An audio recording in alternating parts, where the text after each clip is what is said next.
ਕਰਤਾ ਪੁਰਖ ਕਰਤਾ ਪੁਰਖ ਨਿਰਭਉ ਨਿਰਭਉ ਨਿਰਵੈਰ ਨਿਰਵੈਰ ਅਕਾਲ ਮੂਰਤ ਅਕਾਲ ਮੂਰਤ ਅਜੂਨੀ ਅਜੂਨੀ ਸੈਭੰ ਸੈਭੰ ਗੁਰ ਪ੍ਰਸਾਦ ਗੁਰ ਪ੍ਰਸਾਦ ਇੱਕ ਓੰਕਾਰ ਇੱਕ ਓੰਕਾਰ ਸਤਨਾਮ ਸਤਨਾਮ ਕਰਤਾ ਪੁਰਖ ਕਰਤਾ ਪੁਰਖ ਨਿਰਭਉ ਨਿਰਭਉ ਨਿਰਵੈਰ ਨਿਰਵੈਰ ਅਕਾਲ ਮੂਰਤ ਅਕਾਲ ਮੂਰਤ ਅਜੂਨੀ ਅਜੂਨੀ ਸੈਭੰ ਸੈਭੰ ਗੁਰ ਪ੍ਰਸਾਦ ਗੁਰ ਪ੍ਰਸਾਦ ਇੱਕ ਓੰਕਾਰ ਇੱਕ ਓੰਕਾਰ ਸਤਨਾਮ ਸਤਨਾਮ ਕਰਤਾ ਪੁਰਖ ਕਰਤਾ ਪੁਰਖ ਨਿਰਭਉ ਨਿਰਭਉ ਨਿਰਵੈਰ ਨਿਰਵੈਰ ਅਕਾਲ ਮੂਰਤ ਅਕਾਲ ਮੂਰਤ ਅਜੂਨੀ ਅਜੂਨੀ ਸੈਭੰ ਸੈਭੰ ਗੁਰ ਪ੍ਰਸਾਦ ਗੁਰ ਪ੍ਰਸਾਦ ਇੱਕ ਓੰਕਾਰ ਇੱਕ ਓੰਕਾਰ ਸਤਨਾਮ ਸਤਨਾਮ ਕਰਤਾ ਪੁਰਖ ਕਰਤਾ ਪੁਰਖ ਨਿਰਭਉ ਨਿਰਭਉ ਨਿਰਵੈਰ ਨਿਰਵੈਰ ਅਕਾਲ ਮੂਰਤ ਅਕਾਲ ਮੂਰਤ ਅਜੂਨੀ ਅਜੂਨੀ ਸੈਭੰ ਸੈਭੰ ਗੁਰ ਪ੍ਰਸਾਦ ਗੁਰ ਪ੍ਰਸਾਦ ਇੱਕ ਓੰਕਾਰ ਇੱਕ ਓੰਕਾਰ ਸਤਨਾਮ ਸਤਨਾਮ ਕਰਤਾ ਪੁਰਖ ਕਰਤਾ ਪੁਰਖ ਨਿਰਭਉ ਨਿਰਭਉ ਨਿਰਵੈਰ ਨਿਰਵੈਰ ਅਕਾਲ ਮੂਰਤ ਅਕਾਲ ਮੂਰਤ ਅਜੂਨੀ ਅਜੂਨੀ ਸੈਭੰ ਸੈਭੰ ਗੁਰ ਪ੍ਰਸਾਦ ਗੁਰ ਪ੍ਰਸਾਦ ਵਾਹਿਗੁਰੂ ਵਾਹਿਗੁਰੂ ਵਾਹਿਗੁਰੂ ਵਾਹਿਗੁਰੂ ਵਾਹਿਗੁਰੂ ਵਾਹਿਗੁਰੂ ਵਾਹਿਗੁਰੂ ਵਾਹਿਗੁਰੂ ਵਾਹਿਗੁਰੂ ਵਾਹਿਗੁਰੂ ਵਾਹਿਗੁਰੂ ਜੀ ਕਾ ਖਾਲਸਾ ਵਾਹਿਗੁਰੂ ਵਾਹਿਗੁਰੂ ਜੀ ਕੀ ਫਤਿਹ। ਅਤਿਅੰਤ ਪ੍ਰਸੰਨਤਾ ਹੈ ਕਿ ਸੰਗਤ ਦੇ ਹਿਰਦੇ ਵਿੱਚ ਗੁਰਬਾਣੀ ਦੇ ਉਚਾਰਨ, ਵਿਸਰਾਮ ਅਤੇ ਅਰਥਾਂ ਨੂੰ ਜਾਣਨ ਦੀ ਜਿਗਿਆਸਾ ਹੈ। ਇਹ ਕਾਰਜ ਬਹੁਤ ਦੇਰ ਪਹਿਲਾਂ ਹੋਣਾ ਚਾਹੀਦਾ ਸੀ, ਕਿਉਂਕਿ ਗੁਰੂ ਪਾਤਸ਼ਾਹ ਨੇ ਤੇ ਫਰਮਾਇਆ ਹੈ, ਸਤਿਗੁਰ ਨੂੰ ਸਭ ਕੋ ਵੇਖਦਾ, ਜੇਤਾ ਜਗਤ ਸੰਸਾਰ, ਡਿਠੈ ਮੁਕਤ ਨਾ ਹੋਵੇ, ਜਿਚਰ ਸ਼ਬਦ ਨਾ ਕਰੇ ਵਿਚਾਰ। ਅਸੀਂ ਗੁਰੂ ਘਰ ਵਿੱਚ ਆਉਂਦੇ ਹਾਂ, ਮੱਥਾ ਟੇਕਦੇ ਹਾਂ, ਭੇਟਾ ਰੱਖਦੇ ਹਾਂ, ਪਰਿਕਰਮਾ ਕਰਦੇ ਹਾਂ, ਪ੍ਰਸ਼ਾਦ ਲੈ ਕੇ ਤੁਰ ਜਾਂਦੇ ਹਾਂ। ਜੇ ਸਾਨੂੰ ਸਮਝ ਨਾ ਆਈ ਕਿ ਗੁਰਬਾਣੀ ਗੁਰੂ ਜੀ ਸਾਨੂੰ ਕੀ ਸਿੱਖਿਆ ਦਿੰਦੇ, ਤਾਂ ਸਾਡੇ ਜੀਵਨ ਦਾ ਅੰਧੇਰਾ ਕਦੇ ਦੂਰ ਨਹੀਂ ਹੋ ਸਕਦਾ। ਰੋਜ਼ ਆਸਾ ਕੀ ਵਾਰ ਵਿੱਚ ਪੜ੍ਹਦੇ ਹਾਂ, ਜੇ 100 ਚੰਦਾ ਉਗਵੇਂ, ਸੂਰਜ ਚੜ੍ਹੇ ਹਜ਼ਾਰ, ਇੱਥੇ ਚਾਨਣ ਹੁੰਦਿਆਂ ਗੁਰ ਬਿਨ ਘੋਰ ਅੰਧਾਰ। ਉਹ ਅੰਧੇਰਾ ਕਿਵੇਂ ਦੂਰ ਹੋ ਸਕਦਾ? ਜਦੋਂ ਅਸੀਂ ਬਾਣੀ ਨੂੰ ਸਮਝ ਕੇ ਪੜ੍ਹਾਂਗੇ, ਬਾਣੀ ਦੇ ਭਾਵ ਅਰਥ ਸਾਡੇ ਹਿਰਦੇ ਵਿੱਚ ਉਜਾਗਰ ਹੋਣਗੇ, ਸਾਨੂੰ ਰਸ ਆਏਗਾ। ਰਸ ਆਏਗਾ, ਫਿਰ ਬਾਹਰਲੇ ਰਸਾਂ ਤੋਂ ਮਨ ਵਾਪਸ ਮੁੜੇ। तो आओ, ਸਟੇਜ ਸਕੱਤਰ ਜੀ ਨੇ ਦੱਸ ਦਿੱਤਾ ਵੀ ਮੈਂ ਵੀ ਦਿੱਲੀ ਦਾ ਅਣਜਾਣ ਤੇ ਮੇਰਾ ਡਰਾਈਵਰ ਵੀ ਅਣਜਾਣ, ਪਰ ਦਿੱਲੀ ਦੇ ਲੋਕਾਂ ਦਾ ਧੀਰਜ ਮੈਂ ਦੇਖਿਆ ਕਿ ਤੁਹਾਨੂੰ ਰੋਜ਼ ਦਾ ਐਕਸਪੀਰੀਅੰਸ ਹੈ ਵੀ ਇੱਥੇ ਜਾਮ ਵਿੱਚ ਬੰਦਾ ਫਸ ਜਾਏ ਜਾਂ ਇੱਕ ਪੁੱਲ ਥੋੜ੍ਹਾ ਜਿਹਾ ਗਲਤ ਮਲਤ ਹੋ ਜਾਏ, ਪਤਾ ਨਹੀਂ ਕਿਧਰੇ ਦਾ ਕਿਧਰੇ ਪਹੁੰਚ ਜਾਣਾ। ਫਿਰ ਵੀ ਆਪ ਜੀ ਦੇ ਧੀਰਜ ਦੀ ਦਾਤ ਦਿੰਦਿਆਂ ਆਓ ਮਨ ਨੂੰ ਜੋੜੋ। ਕੱਲ੍ਹ ਜਿੱਥੇ ਤੱਕ ਆਪਾਂ ਨੇ ਵਿਚਾਰਿਆ ਸੀ ਉਹ ਤੁਹਾਨੂੰ ਪਤਾ ਹੈ। ਹੁਣ ਅਸੀਂ ਨਵਾਂ ਸ਼ਬਦ ਜਿਸ ਦਾ ਸਿਰਲੇਖ ਸੋ ਪੁਰਖ ਹੈ, ਉਹਦਾ ਪਾਠ ਸ਼ਰਵਣ ਕਰੋ ਅਤੇ ਉਹਦੀ ਵਿਚਾਰ ਨਾਲ ਜੋੜਨ ਕਰੋ। ਸਤਨਾਮ ਸ਼੍ਰੀ ਵਾਹਿਗੁਰੂ ਸਾਹਿਬ ਜੀ। ਰਾਗ ਆਸਾ ਮਹੱਲਾ ਚੌਥਾ। ਸੋ ਪੁਰਖ। ਇਹ ਹੈ ਪੜ੍ਹਨ ਦਾ ਤਰੀਕਾ। ਇਸ ਨੂੰ 3 ਹਿੱਸਿਆਂ ਵਿੱਚ ਵੰਡ ਕੇ ਪੜ੍ਹਨਾ।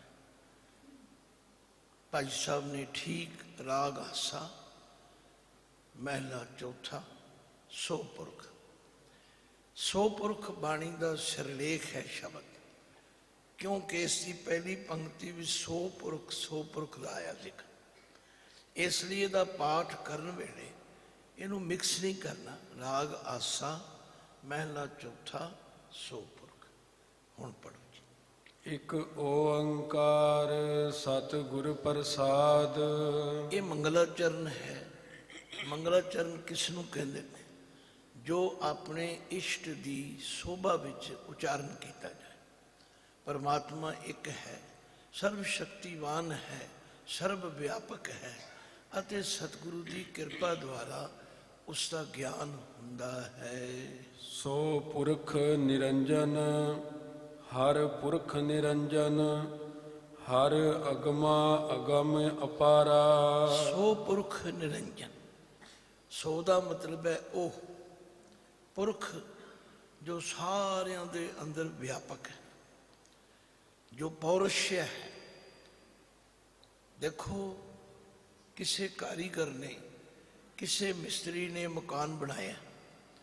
ਮਕਾਨ ਇੱਥੇ ਖੜਾ ਹੈ, ਮਿਸਤਰੀ ਆਪਣੇ ਘਰ ਚਲਾ ਗਿਆ।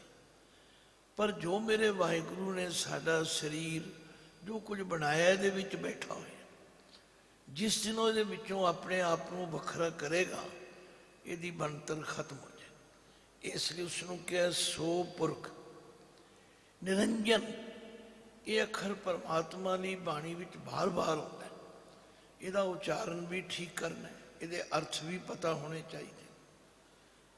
ਕਈ ਬੋਲਦੇ ਨੇ ਨਿਰੰਜਨ, ਕੋਈ ਨਿਰੰਜਨ, ਕੋਈ ਕੁਝ ਕੋਈ। ਪਰ ਜਦੋਂ ਤੁਹਾਨੂੰ ਇਹਦੇ ਅਰਥ ਪਤਾ ਲੱਗ ਜਾਣਗੇ ਫਿਰ ਤੁਹਾਡਾ ਉਚਾਰਨ ਵੀ ਠੀਕ ਹੋ ਜਾਏਗਾ। ਫਿਰ ਤੁਸੀਂ ਇਹਦੇ ਅਰਥਾਂ ਤੋਂ ਜਾਣੂ ਹੋ ਜਾਓਗੇ। ਇਹ ਸ਼ਬਦ ਹੈ ਨਿਰੰਜਨ। ਅੰਜਨ ਦਾ ਮਤਲਬ ਹੈ ਸੁਰਮਾ। ਸੁਰਮੇ ਦਾ ਮਤਲਬ ਹੈ ਕਾਲਖ।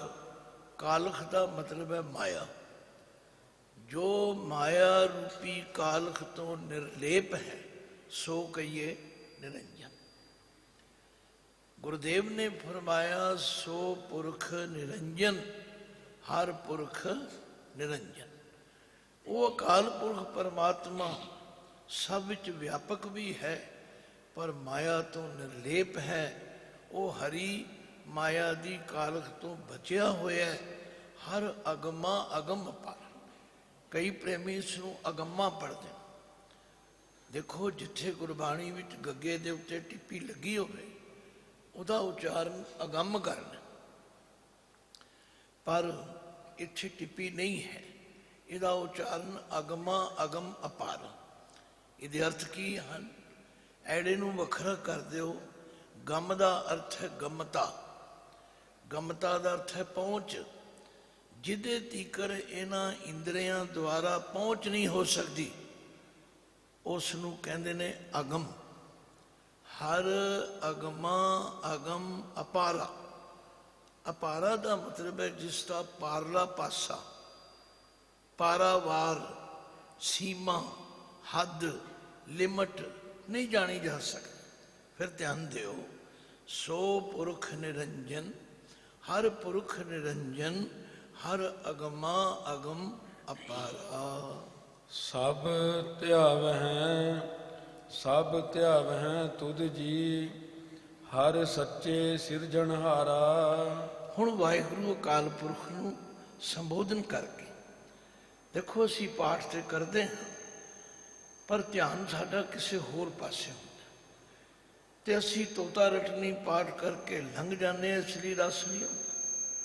ਪਰ ਜੇ ਅਸੀਂ ਵਾਹਿਗੁਰੂ ਨੂੰ ਹਾਜ਼ਰ ਨਾਜ਼ਰ ਜਾਣ ਕੇ ਪੜ੍ਹੀਏ, ਹਰ ਧਿਆਵੇਂ, ਹਰ ਧਿਆਵੇਂ, ਇਹਦਾ ਨਿਯਮ ਸਮਝ ਲਓ। ਜੇ ਇੱਕ ਦੀ ਗੱਲ ਹੋਵੇਗੀ ਤੇ ਉਹਦਾ ਉਚਾਰਨ ਹੋਏਗਾ ਧਿਆਵੈ। ਜੇ ਬਹੁਤਿਆਂ ਦੀ ਗੱਲ ਹੋਵੇਗੀ ਪਲੂਰਲ ਵਿੱਚ ਤੇ ਧਿਆਵੇਂ।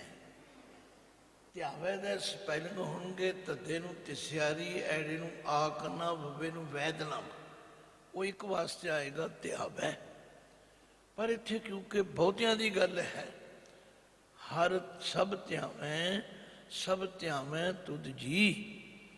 ਹੇ ਵਾਹਿਗੁਰੂ ਜੀ, ਤੁਹਾਨੂੰ ਸਾਰੇ ਪ੍ਰਾਣੀ ਧਿਆਉਂਦੇ ਹਨ, ਧਿਆਉਂਦੇ ਹਨ, ਧਿਆਨ ਕਰਦੇ ਹਨ, ਯਾਦ ਕਰਦੇ ਹਨ ਹਰ ਸੱਚੇ ਸਿਰਜਣਹਾਰ। हे ਸੱਚੇ ਸਿਰਜਣਹਾਰ, ਸੱਚਾ ਕੌਣ ਹੈ? ਜਿਹੜਾ ਆਦ ਸੱਚ, ਜੁਗਾਦ ਸੱਚ, ਹੈ ਵੀ ਸੱਚ, ਨਾਨਕ ਹੋਸੀ ਵੀ ਸੱਚ। ਹੋਰ ਕੋਈ ਨਹੀਂ ਜਿਹੜਾ ਸਦਾ ਸੱਚ ਹੋਵੇ। ਤੋ ਕਿਸ ਤਰ੍ਹਾਂ ਅਕਾਲ ਪੁਰਖ ਦੇ ਨਾਲ ਬਾਣੀ ਸਾਨੂੰ ਜੋੜਦੀ ਹੈ, ਪਰ ਅਸੀਂ ਜੁੜਨ ਦਾ ਯਤਨ ਨਹੀਂ ਕਰਦੇ। ਜਦੋਂ ਅਸੀਂ ਬਾਣੀ ਨੂੰ ਇਸ ਤਰ੍ਹਾਂ ਭਿੱਜ ਕੇ ਪੜਾਂਗੇ, ਸਭ ਧਿਆਵੈ ਤੁਧ ਜੀ, ਹਰ ਸੱਚੇ ਸਿਰਜਣਹਾਰਾ। ਸਿਰਜਣਹਾਰ ਦਾ ਮਤਲਬ ਜੋ ਸਾਰੇ ਸੰਸਾਰ ਨੂੰ ਬਣਾਉਣ ਵਾਲਾ ਹੈ, ਪੈਦਾ ਕਰਨ ਵਾਲਾ ਹੈ, ਪਾਲਣ ਵਾਲਾ ਹੈ, ਸੰਭਾਲਣ ਵਾਲਾ ਹੈ, ਉਹਨੂੰ ਸਿਰਜਣਹਾਰ ਕਿਹਾ ਹੈ। ਸਭ ਜੀ ਤੁਮਾਰੇ ਜੀ, ਤੂੰ ਜੀਆਂ ਕਾ ਦਾਤਾਰਾ। ਹੁਣ ਸ਼ਬਦ ਗੁਰਬਾਣੀ ਵਿੱਚ ਜੀ, ਜੱਜੇ ਨੂੰ ਜੀ ਬਿਹਾਰੀ ਜੀ ਵੀ ਆਉਂਦਾ ਹੈ। ਪਿੱਛੇ ਆਇਆ ਹੈ ਸਭ ਧਿਆਵੈ ਤੁਧ ਜੀ, ਇਹ ਆਦਰਵਾਚੀ ਹੈ। ਜਦੋਂ ਅਸੀਂ ਕਿਸੇ ਨੂੰ ਆਦਰ ਨਾਲ ਬੁਲਾਣਾ ਹੋਵੇ, ਆਓ ਜੀ, ਪਿਤਾ ਜੀ, ਮਾਤਾ ਜੀ, ਭਰਾਤਾ ਜੀ, ਉਹ ਆਦਰਵਾਚੀ। ਪਰ ਜਦੋਂ ਜੱਜੇ ਨੂੰ ਜੀ ਬਿਹਾਰੀ ਐੜਾ ਹੋਵੇਗਾ, ਉਹ ਜੀ ਜੰਤ ਵਾਸਤੇ। ਜਦੋਂ ਜੱਜੇ ਨੂੰ ਜੀ ਬਿਹਾਰੀ ਊੜੇ ਨੂੰ ਔਂਕੜ ਜੀਓ ਹੋਏਗਾ, ਉਹ ਜਿੰਦ ਵਾਸਤੇ। ਇੱਥੇ ਪਾਤਸ਼ਾਹ ਕਹਿੰਦੇ ਨੇ ਸਭ ਜੀ ਤੁਮਾਰੇ ਜੀ, ਹੇ ਅਕਾਲ ਪੁਰਖ ਜੀ, ਇਹ ਸਾਰੇ ਜੀ ਜੰਤ ਤੁਹਾਡੇ ਪੈਦਾ ਕੀਤੇ ਹੋਏ ਹਨ। ਤੂੰ ਜੀਆਂ ਕਾ ਦਾਤਾਰਾ। ਮੈਂ ਰਾਤ ਵੀ ਬੇਨਤੀ ਕੀਤੀ ਸੀ, ਦਾਤਾਰ ਕਿਸ ਨੂੰ ਕਹਿੰਦੇ ਹਨ? ਦਾਨੀ ਦੁਨੀਆ ਵਿੱਚ ਬਹੁਤ ਨੇ, ਜਿਹੜੇ ਉਹਦੇ ਦਿੱਤੇ ਹੋਏ ਵਿੱਚੋਂ ਕੁਝ ਦਿੰਦੇ ਹਨ, ਉਹ ਦਾਨੀ ਹਨ, ਪਰ ਉਹ ਦਾਤਾਰ ਨਹੀਂ ਹੋ ਸਕਦੇ। ਦਾਤਾਰ ਉਹ ਹੋ ਸਕਦਾ ਹੈ ਜਿਹੜਾ ਹਰ ਇੱਕ ਨੂੰ ਦੇਵੇ, ਹਰ ਜਗ੍ਹਾ ਦੇਵੇ, ਹਰ ਸਮੇਂ ਦੇਵੇ। ਦੱਸੋ ਉਸ ਤੋਂ ਬਿਨਾਂ ਕੋਈ ਹੋਰ ਹੈ? ਇਸ ਲਈ ਪਾਤਸ਼ਾਹ ਕਹਿੰਦੇ ਸਭ ਜੀ ਤੁਮਾਰੇ ਜੀ, ਤੂੰ ਜੀਆਂ ਕਾ ਦਾਤਾਰ। ਇਹ ਜੀਆਂ ਦਾ ਐੜੇ ਕੰਨੇ ਤੇ ਬਿੰਦੀ ਉਚਾਰਨ ਕਰਨੀ ਪੈਗੀ। ਤੂੰ ਸਾਰੇ ਜੀਆਂ ਨੂੰ ਦਾਨ ਦੇਣ ਵਾਲਾ ਹੈ। ਗੁਰਬਾਣੀ ਗੁਰੂ ਜੀ ਕਹਿੰਦੇ ਨੇ ਦੱਦਾ ਦਾਤਾ ਏਕ ਹੈ, ਸਭ ਕੋ ਦੇਵਨ ਹਾਰ, ਦੇਂਦੇ ਟੋਟ ਨਾ ਆਵਈ, ਅਗਣਤ ਭਰੇ ਭੰਡਾਰ। ਹਰ ਧਿਆਵਹੁ ਸੰਤੋ ਜੀ, ਸਭ ਦੁਖ ਵਿਸਾਰਨ ਹਾਰਾ। ਹੁਣ ਦੇਖੋ ਪਾਤਸ਼ਾਹ ਸਾਨੂੰ ਪ੍ਰੇਰਨਾ ਕਰਦੇ, ਸੰਤੋ ਜੀ। ਹੁਣ ਇੱਥੇ ਕਿਸੇ ਸੰਤ ਦਾ ਕੋਈ ਵਿਸ਼ੇਸ਼ ਨਾਮ ਨਹੀਂ ਲਿਆ। ਜਿੰਨੇ ਤੁਸੀਂ ਸਾਰੇ ਸਤਸੰਗੀ ਬੈਠੇ ਹੋ, ਜਿੰਨੇ ਤੁਸੀਂ ਗੁਰੂ ਕੀ ਪਾਵਨ ਹਜ਼ੂਰੀ ਵਿੱਚ ਆਪਣਾ ਮਨ ਜੋੜ ਕੇ ਬੈਠੇ ਹੋ, ਸਾਨੂੰ ਸਾਰਿਆਂ ਨੂੰ ਸਤਿਗੁਰੂ ਕਹਿ ਰਹੇ ਨੇ ਹਰ ਧਿਆਵੋ ਸੰਤੋ ਜੀ। ਇਹਦਾ ਵੀ ਇੱਕ ਨਿਯਮ ਸਮਝ ਲਓ। ਜਦੋਂ ਊੜੇ ਨੂੰ ਔਂਕੜ ਹੋਵੇ, ਉਦੋਂ ਫਸਟ ਪਰਸਨ ਹੈ। ਜਦੋਂ ਹਾਹੇ ਨੂੰ ਔਂਕੜ ਹੋਵੇ, ਉਦੋਂ ਸੈਕਿੰਡ ਪਰਸਨ ਹੈ। ਹੇ ਸਤਸੰਗੀ ਜਨੋ, ਗੁਰਦੇਵ ਕਹਿੰਦੇ ਨੇ ਹਰ ਧਿਆਵੋ ਸੰਤੋ ਜੀ। हे संत जनों, हे सत्संगियों, हे गुरु प्यारियो, ऐसे परमात्मा नू ध्यान करना करो जिहड़ा परमात्मा सब दुख निवारण हारा, सारे दुखां दी निवृत्ति करन वाला है। हर आपे ठाकुर, हर आपे सेवक जी, क्या नानक जंत विचारा। हर आपे ठाकुर, ठाकुर कहते ने स्वामी नू, मालक नू।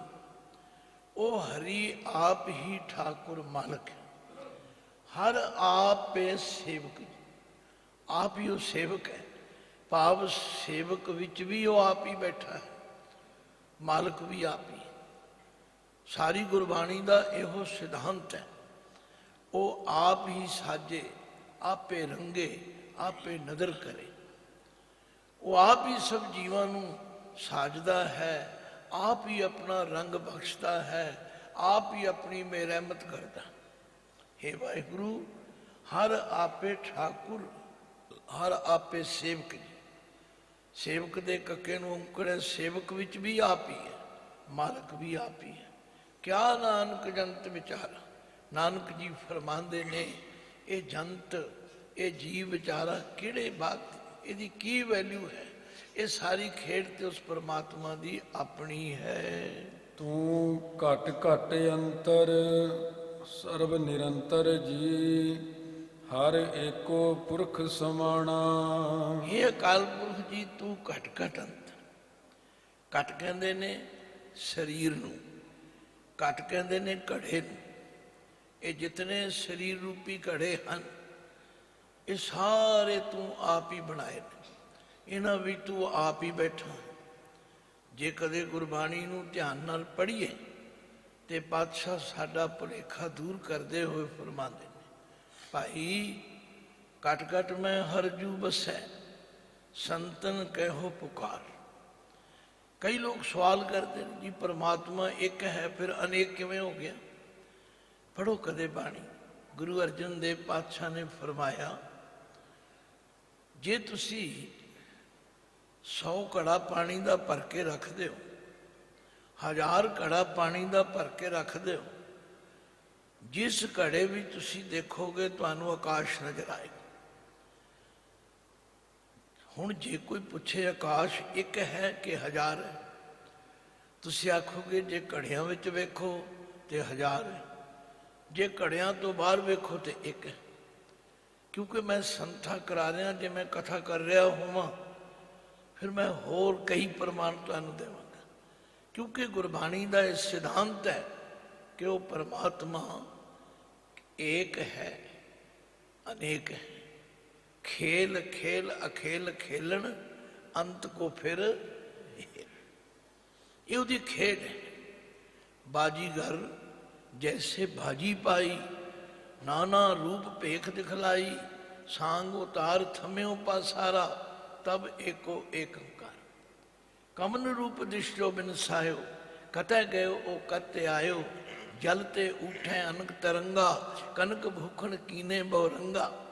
बीज बीज देखियो बहु प्रकारा, फल पाके ते एक अंकार। साहस घटा में एक आकाश, घट फूटे ते ओई प्रकार। तो पातशाह कहने तू घट घट अंतर सर्व निरंतर जी, हर एको पुरख समा। हे अकाल पुरख जी तुसी हर घट दे अंतर, सर्व निरंतर। निरंतर का मतलब है एक रस, कंटीन्यूसली। ये नहीं कदे वध कदे घट नहीं, सारियां दे अंदर एक रस वरत रहे। हर एको पुरख समा, वो एको हरि सारे जीवां दे अंदर समा रहा है, विराजमान है, व्यापक है। ये वखरी गल है कि सानू नजर नहीं आता। बाणी कहती है भाई आओ मैं तुहानू प्रेरणा करता हाँ, उस एक नाल जुड़ो। अव्वल अल्लाह नूर पाया, कुदरत के सब बंदे एक नूर ते सब जग उपजया, कौन भले को बंदे। लोगा परम ना भूलो पाई, खालक खलक खलक में खालक, पूर रहो सब ठाई। माटी एक अनेक भांत कर, साजी साजन हारे, ना कच पोच माटी के भांडे, ना कच पोच कंबारे। सब में एको सच्चा सुर, सारियां दे अंदर एको विराजमान है। जिस दिन सानू ये समझ आ गई, फिर आ सारे झगड़े, ये सारे वितकरे, ये सारियां एक दूजे प्रति नफरतां मुक जाणगियां। तो गुरबाणी नू समझण दी ते समझाउण दी ते मनण दी लोड़ है।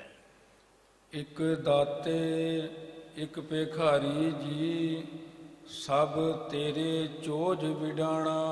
हुण मैं दसांगा कि गुरबाणी विच एक अखर, ईड़ी नू सियारी कक्के नू अंकुड़ एक, ईड़ी नू सियारी कक्का मुक्ता एक, ईड़ी नू सियारी कक्के नू किसियारी एक। उचारण सिना दा एक है पर अर्थ वख वख हैं। जे ईड़ी नू सियारी कक्के नू औंकड़ एक होवेगा, नाउन पुलिंग एक वचन होएगा। जे एक दा कक्का मुक्ता होवेगा तो स्त्री लिंग फीमेल हो जाएगा, ते जे एक दे कक्के नू सियारी होवेगी तो बहुतियां विचों कुछ ਰੋਜ਼ ਤੁਸੀਂ ਪੜ੍ਹਦੇ ਹੋ ਸਭ ਗੁਰਾ ਇੱਕ ਦੇ ਬੁਝਾਈ, ਉੱਥੇ ਇੱਕ ਦੇ ਕੱਕਾ ਮੁਕਤਾ ਹੈ। ਹੇ ਸਤਿਗੁਰਾ ਸਾਨੂੰ ਇੱਕ ਸਮਝ ਦੇ ਦਿਓ। ਕੀ ਸਮਝ ਦੇ ਦਿਓ? ਸਭਨਾ ਜੀਆਂ ਕਾ ਇੱਕ ਦਾਤਾ। ਇੱਥੇ ਇੱਕ ਦੇ ਕੱਕੇ ਨੂੰ ਔਂਕੜ ਹੈ। ਹੁਣ ਇਹ ਤੁਹਾਨੂੰ ਦੇਖਣਾ ਪਵੇਗਾ। ਜਦੋਂ ਤੁਸੀਂ ਜਪਜੀ ਸਾਹਿਬ ਵਿੱਚ ਦੇਖੋਗੇ ਤੁਹਾਨੂੰ ਫਟ ਪਤਾ ਲੱਗ ਜਾਏਗਾ। ਪਹਿਲਾਂ ਇੱਕ ਦਾ ਕੱਕਾ ਮੁਕਤਾ ਹੈ, ਫਿਰ ਇੱਕ ਦੇ ਕੱਕੇ ਨੂੰ ਔਂਕੜ ਹੈ। ਇੱਥੇ ਇੱਕ ਦੇ ਕੱਕੇ ਨੂੰ ਸਿਆਰੀ ਹੈ। ਇਹਦਾ ਮਤਲਬ ਹੈ ਬਹੁਤਿਆਂ ਵਿੱਚੋਂ ਕੁਝ ਇੱਕ ਦਾਤੇ, ਇੱਕ ਭੇਖਾਰੀ ਜੀ, ਸਭ ਤੇਰੇ ਚੋਜ ਵਿਡਾਣਾ। हे ਮਾਲਕ, ਇੱਕ ਦਾਤੇ ਹਨ, ਇੱਕ ਮੰਗਤੇ ਹਨ, ਇਹ ਸਭ ਤੇਰੇ ਚੋਜ ਵਿਡਾਣਾ। ਅਸਚਰਜ ਕੌਤਕ ਹਨ ਤੇਰੇ। ਕਿਸੇ ਨੂੰ ਤੂੰ ਕੀ ਬਣਾਇਆ, ਕਿਸੇ ਨੂੰ ਤੂੰ। ਰੋਜ਼ ਤੁਸੀਂ ਪੜ੍ਹਦੇ ਆਪੇ ਭਾਂਡੇ ਸਾਜੀਅਨ, ਆਪੇ ਪੂਰਨ ਦੇ। ਇੱਕ ਨੀ ਦੁੱਧ ਸਮਾਈਐ, ਇੱਕ ਚੁੱਲ੍ਹੇ ਰਹਿਣ ਚੜੇ, ਇੱਕ ਨਿਹਾਲੀ ਪੈ ਸਵਨ, ਇੱਕ ਉੱਪਰ ਰਹਿਣ ਖੜੇ। ਤਿਨਾ ਸਵਾਰੇ ਨਾਨਕਾ, ਜਿਨ ਕੋ ਨਦਰ ਕਰੇ। ਤੂੰ ਆਪੇ ਦਾਤਾ ਆਪੇ ਭੁਗਤਾ ਜੀ, ਹਉ ਤੁਧ ਬਿਨ ਅਵਰ ਨਾ ਜਾਣਾ। ਤੂੰ ਆਪੇ ਦਾਤਾ, ਤੂੰ ਦੇਣ ਵਾਲਾ ਵੀ ਆਪ ਹੈ, ਤੇ ਦਿੱਤੇ ਹੋਏ ਨੂੰ ਭੁਗਤਣ ਵਾਲਾ, ਭੋਗਣ ਵਾਲਾ ਵੀ ਆਪ ਹੈ।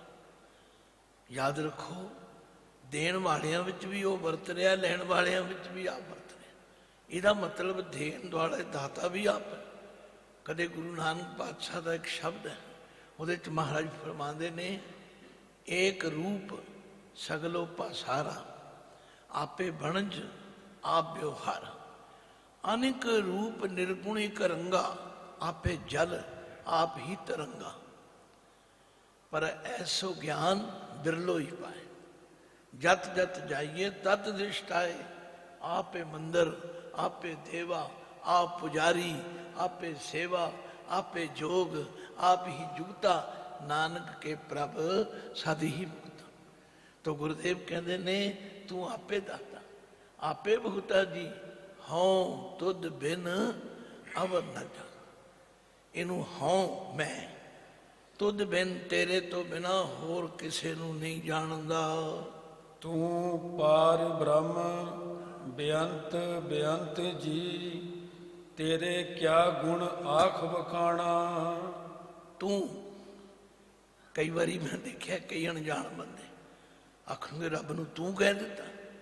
नहीं भाई, जदों प्यार की अवस्था होवे फिर उत्थे तू ते मैं दा कोई फर्क ही नहीं रहता। पढ़ो बाणी, तू तू करता तू हुआ, मुझ में रहा ना हूँ। जब आपा परका मिट गया, जत देखा तत तू। इत्थे कोई फर्क नहीं तू ते मैं।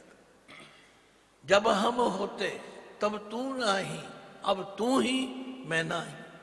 अनल अगम जैसे लहर में उदक, जल केवल जल माही। माधवे क्या कहिए भ्रम ऐसा, जैसा मानी है होए न तैसा।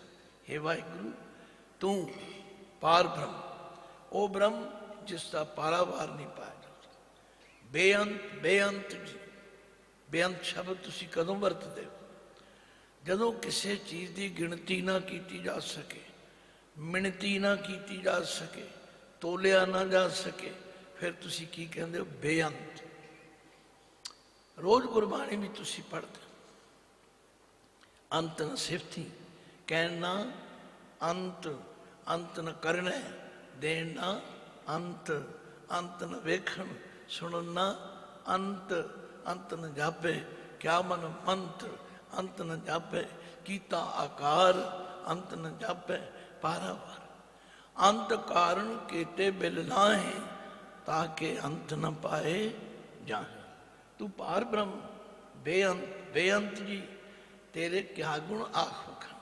हे अकाल पुरख जी, मैं तुहाडे किहड़े किहड़े गुण कह के वखाणा उच्चारण करा। जो सेव है तुद जी, जन नानक तिन कुर्बाना। हाँ, इत्थे जन ते नानक नूं इकट्ठा रखना, इनू वखरा वखरा नहीं करना। गुरु नानक देव जी फरमाते हैं, ਇਹ ਨਾਨਕ ਜੀ ਆਪਣੇ ਵੱਲੋਂ ਕਹਿ ਰਹੇ ਹਨ, ਜੋ ਸੇਵੈ ਤੁਧ ਜੀ। ਇੱਥੇ ਨਹੀਂ ਕਿਹਾ ਕੋਈ ਹਿੰਦੂ, ਕੋਈ ਸਿੱਖ, ਕੋਈ ਮੁਸਲਮਾਨ, ਕੋਈ ਫਲਾਣਾ, ਜੋ ਸੇਵੈ। ਇਸੇ ਲਈ ਗੁਰਬਾਣੀ ਦੇ ਅੰਦਰ ਜਦੋਂ ਗੁਰੂ ਅਰਜਨ ਦੇਵ ਪਾਤਸ਼ਾਹ ਨੇ, ਜਦੋਂ ਗੁਰੂ ਨਾਨਕ ਦੇਵ ਜੀ ਨੇ 15 ਭਗਤਾਂ ਦੀ ਬਾਣੀ ਇਕੱਤਰਿਤ ਕੀਤੀ, ਇਹ ਨਹੀਂ ਵੇਖਿਆ ਕਿ ਉਹ ਭਗਤ ਕਿਹੜੀ ਜਾਤ ਦੇ ਹਨ, ਉਹ ਕਿਹੜੀ ਬੋਲੀ ਬੋਲਣ ਵਾਲੇ ਹਨ, ਉਹ ਕਿਹੜੇ ਇਲਾਕੇ ਦੇ ਹਨ, ਐਸਾ ਨਹੀਂ ਦੇਖਿਆ। ਸਿਰਫ ਇਹ ਦੇਖਿਆ ਕਿ ਸੱਚਮੁੱਚ ਉਹ ਪਰਮਾਤਮਾ ਦੇ ਭਗਤ ਹਨ। ਤਾਂ ਪਾਤਸ਼ਾਹ ਕਹਿੰਦੇ ਨੇ, ਜੋ ਸੇਵੈ ਤੁਧ ਜੀ। ਇਹ ਬਹੁਵਚਨ ਹੈ। ਜਿਹੜੇ ਵੀ ਤੁਹਾਨੂੰ ਸੇਵਦੇ ਹਨ, ਜਨ ਨਾਨਕ ਤਿਨ ਕੁਰਬਾਨ। ਨਾਨਕ ਦਾਸ ਜੀ ਕਹਿੰਦੇ, ਮੈਂ ਉਹਨਾਂ ਤੋਂ ਕੁਰਬਾਨ ਜਾਨਾ, ਮੈਂ ਉਹਨਾਂ ਤੋਂ ਵਾਰ ਨਹੀਂ ਜਾਂਦਾ। ਹਰ ਧਿਆਵਹਿ ਤੁਧ ਜੀ, ਸੇ ਜਨ ਜੁਗ ਮਹਿ ਸੁਖ ਵਾਸੀ। ਆਖਿਆ ਹਰ ਧਿਆਵੈ, ਇਹ ਬਹੁਵਚਨ ਹੈ। ਫਿਰ ਧਿਆਨ ਰੱਖਣਾ। ਅਸੀਂ ਬਹੁਤ ਯਤਨ ਕਰਦੇ ਜੀ, ਧਿਆਵੈ ਨਹੀਂ। ਧਿਆਵੈ ਜਿੱਥੇ ਹੋਵੇਗਾ ਉੱਥੇ ਇੱਕ ਦੀ ਗੱਲ ਹੋਵੇਗੀ। ਉਹਦੇ ਸਪੈਲਿੰਗ ਹੋਣਗੇ, ਧੱਦੇ ਨੂੰ ਤਿਸਿਆਰੀ, ਐੜੇ ਨੂੰ ਆ ਕਰਨਾ, ਬੱਬੇ ਨੂੰ ਵਹਿ ਦੇਣਾ। ਉਹਨੂੰ ਅਸੀਂ ਪੜਾਂਗੇ ਧਿਆਵੈ, ਪਰ ਇੱਥੇ ਹੈ ਧਿਆਵੈ। ਧੱਦੇ ਨੂੰ ਤਿਸਿਆਰੀ, ਐੜੇ ਨੂੰ ਆ ਕਰਨਾ, ਬੱਬਾ ਹਾਏ ਨੂੰ ਹਿੱਸਿਆ। ਹੁਣ ਗੁਰਦੇਵ ਕਹਿੰਦੇ ਨੇ, ਜੋ ਧਿਆਵੈ, ਹਰ ਧਿਆਵੈ ਤੁਧ ਜੀ। ਹੇ ਹਰੀ ਜੀ, ਤੁਹਾਨੂੰ ਧਿਆਉਂਦੇ ਹਨ, ਜੋ ਵੀ ਧਿਆਉਂਦੇ ਹਨ। ਸੇ ਜਨ ਜੁਗ ਮੈਂ ਸੁਖ ਵਾਸੀ। ਇੱਥੇ ਜਨ ਦਾ ਨੰਨਾ ਮੁਕਤਾ ਹੈ। ਜੇ ਜਨ ਦੇ ਨੰਨੇ ਨੂੰ ਔਂਕੜ ਲੱਗ ਜਾਏ, ਫਿਰ ਇੱਕ ਵਚਨ ਬਣ ਜਾਏਗਾ, ਸੋ ਜਨ ਹੋ ਜਾਏਗਾ।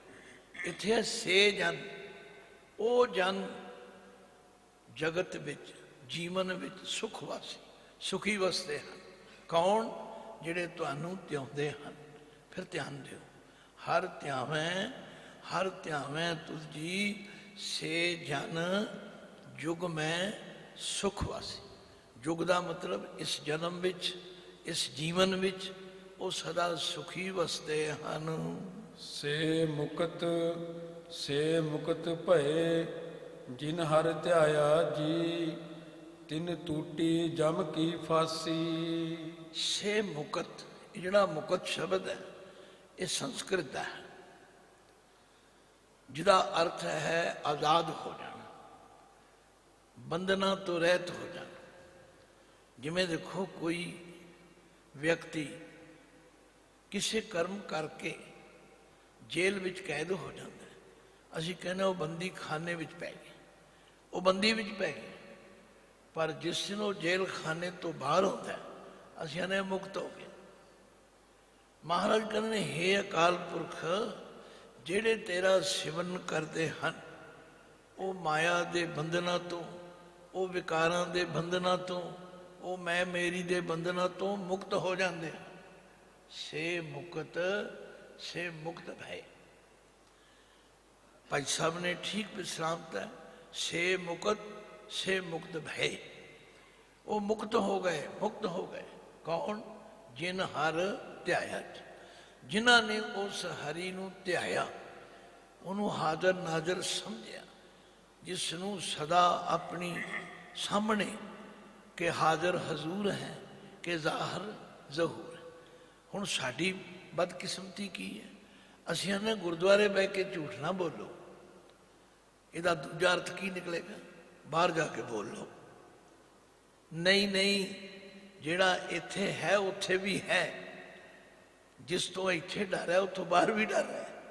ਇਸ ਵਾਸਤੇ ਹਰ ਜਗ੍ਹਾ ਅਸੀਂ ਹਰ ਭੈੜੇ ਕੰਮ ਤੋਂ ਬਚਣਾ ਹੈ, ਮੁਕਤ ਹੋਣਾ। ਪਾਤਸ਼ਾਹ ਕਹਿੰਦੇ, ਸੇ ਮੁਕਤ ਭਏ, ਜਿਨ ਹਰ ਧਿਆਇਆ। ਫਿਰ ਹੋਇਆ ਕਿ ਤਿੰਨ ਟੂਟੀ ਜਮ ਕੀ ਫਾਂਸੀ। ਠੀਕ ਹੈ ਭਾਈ ਸਾਹਿਬ, ਫਾਂਸੀ ਦਾ ਮਤਲਬ ਹੁੰਦਾ ਫਸੀ ਹੋਈ, ਫਾਂਸੀ ਦਾ ਮਤਲਬ ਫਾਈ।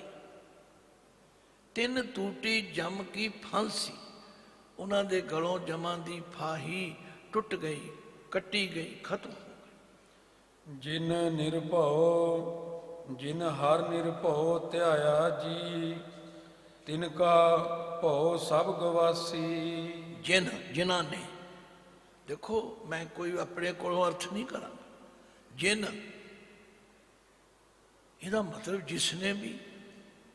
ਇਸੇ ਲਈ ਕਿਹਾ ਜਾਂਦਾ ਕਿ ਜਿਹੜਾ ਗੁਰਬਾਣੀ ਦਾ ਉਪਦੇਸ਼ ਹੈ, ਖੱਤਰੀ ਬ੍ਰਾਹਮਣ ਸ਼ੂਦ ਵੈਸ਼ ਉਪਦੇਸ਼ ਚੋਂ ਵਰਨਾ ਕੋ ਸੰਗ, ਇਹ ਸਾਰਿਆਂ ਲਈ ਹੈ।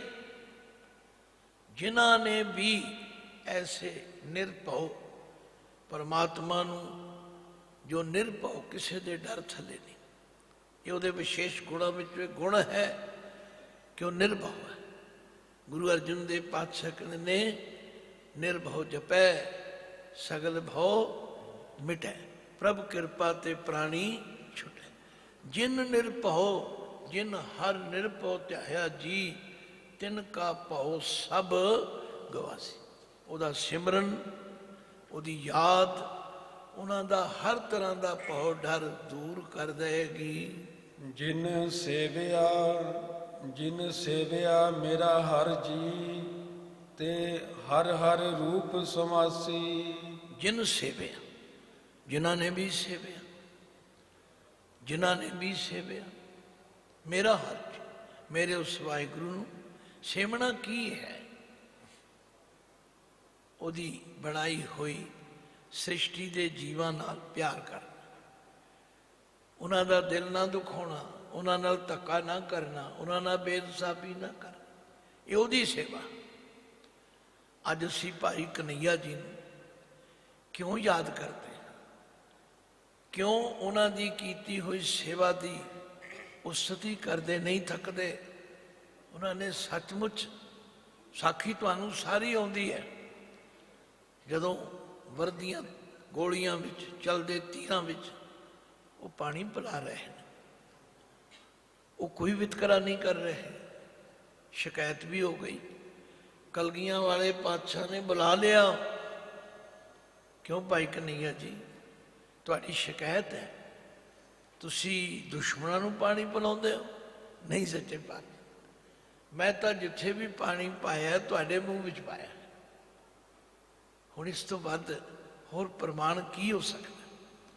ਤੋ ਜਿਨ੍ਹਾਂ ਨੇ ਵੀ ਉਸ ਮਾਲਕ ਨੂੰ ਸਭ ਜਗ੍ਹਾ ਤੇ ਵਰਤਦਾ ਦੇਖਿਆ, ਗੁਰਦੇਵ ਕਹਿੰਦੇ ਜਿਨ ਸੇਵਿਆ ਮੇਰਾ ਹਰ ਜੀ, ਉਸ ਮੇਰੇ ਹਰੀ ਨੂੰ ਜਿਨ੍ਹਾਂ ਨੇ ਸੇਵਿਆ ਤੇ ਹਰ ਹਰ ਰੂਪ ਸਮਾਸੀ। ਹੁਣ ਇੱਥੇ ਰੂਪ ਦੇ ਪੱਪੇ ਨੂੰ ਸਿਆਰੀ ਹੈ, ਇਹ ਤੁਹਾਨੂੰ ਤਾਂ ਸਮਝ ਆਵੇਗੀ ਜੇ ਤੁਸੀਂ ਗੁਟਕਾ ਸਾਹਿਬ ਤੇ ਦੇਖੋਗੇ। ਇਹ ਠੀਕ ਹੈ ਕਿ ਮੇਰੀ ਆਵਾਜ਼, ਮੇਰਾ ਬੋਲਣਾ ਤੁਹਾਡੇ ਕੰਨਾਂ ਨੂੰ ਮਿੱਠਾ ਲੱਗੇਗਾ, ਚੰਗਾ ਲੱਗੇਗਾ, ਪਰ ਜੋ ਮੈਂ ਪੜ੍ਹਾਉਣਾ ਤੇ ਸਮਝਾਉਣਾ ਚਾਹੁੰਦਾ, ਤੇ ਜੋ ਇਹਨਾਂ ਗੁਰੂ ਪਿਆਰਿਆਂ ਦਾ ਚਾਹ ਹੈ ਕਿ ਸਾਨੂੰ ਬਾਣੀ ਦੀ ਗੱਲ ਸਮਝ ਆ ਜਾਏ, ਉਹ ਤਾਂ ਆਵੇਗੀ ਜੇ ਤੁਸੀਂ ਗੁਟਕਾ ਸਾਹਿਬ ਦੇ ਉੱਤੇ ਧਿਆਨ ਰੱਖੋ। ਇੱਥੇ ਰੂਪ ਦੇ ਪੱਪੇ ਨੂੰ ਸਿਆਰੀ ਹੈ, ਜਿਹਦਾ ਮਤਲਬ ਹੈ ਰੂਪ ਵਿੱਚ ਸਮਾਸੀ। ਸਮਾਸੀ ਦਾ ਮਤਲਬ ਸਮਾ ਜਾਣਾ, ਇੱਕਮਿਕ ਹੋ ਜਾਣਾ। ਤੁਸੀਂ ਆਖੋਗੇ ਕਿਵੇਂ ਹੋ ਸਕਦਾ? ਇਹੀ ਗੱਲ ਤਾਂ ਗੁਰਬਾਣੀ ਨੇ ਸਮਝਾਉਣੀ ਹੈ ਸਾਨੂੰ। ਰੋਜ਼ ਤੁਸੀਂ ਸੁਖਮਨੀ ਸਾਹਿਬ ਪੜ੍ਹਦੇ ਹੋ, ਜਿਉਂ ਜਲ ਮੈਂ, ਬੋਲੋ, ਜਿਉਂ ਜਲ ਮੈਂ ਜਲ ਆਏ ਖਟਾਨਾ, ਤਿਉਂ ਜੋਤੀ ਸੰਗ। ਜੇ ਤੁਸੀਂ ਵਗਦੇ ਦਰਿਆ ਵਿੱਚੋਂ ਇੱਕ ਪਾਣੀ ਦੀ ਬਾਲਟੀ ਲੈ ਕੇ ਵੱਖਰੀ ਕਰ ਦਿਓ, ਜਦੋਂ ਤੀਕਰ ਉਹ ਵੱਖਰੀ ਰਹੇਗੀ, ਤੁਸੀਂ ਕੀ ਆਖੋਗੇ? ਬਾਲਟੀ ਵਾਲਾ ਪਾਣੀ।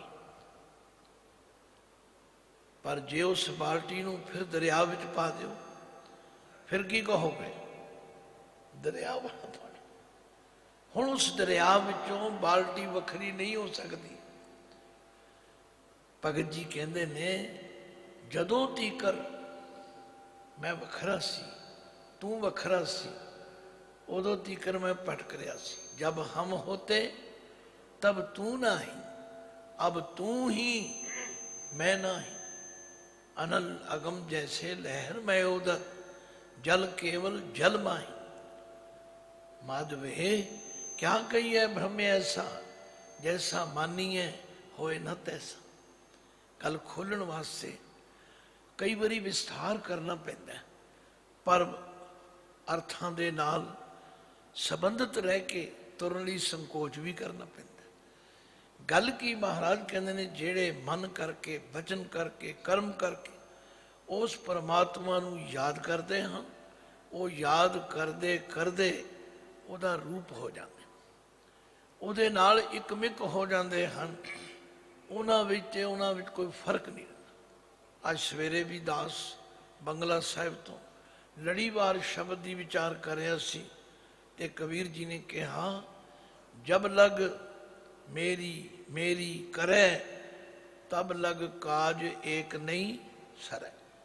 जब मेरी मेरी मिट जाए तब प्रभ काज सवारे। बस गल सारी इत्थे बिगड़ी पई है। असी मेरी करनो, असी मैं करनो नहीं रहिंदे। पाठ करिए मैं पाठ कीता, सेवा करिए मैं सेवा की, पर जिस दिन मैं मुक जाए फिर असी उहदा रूप हो जाओ।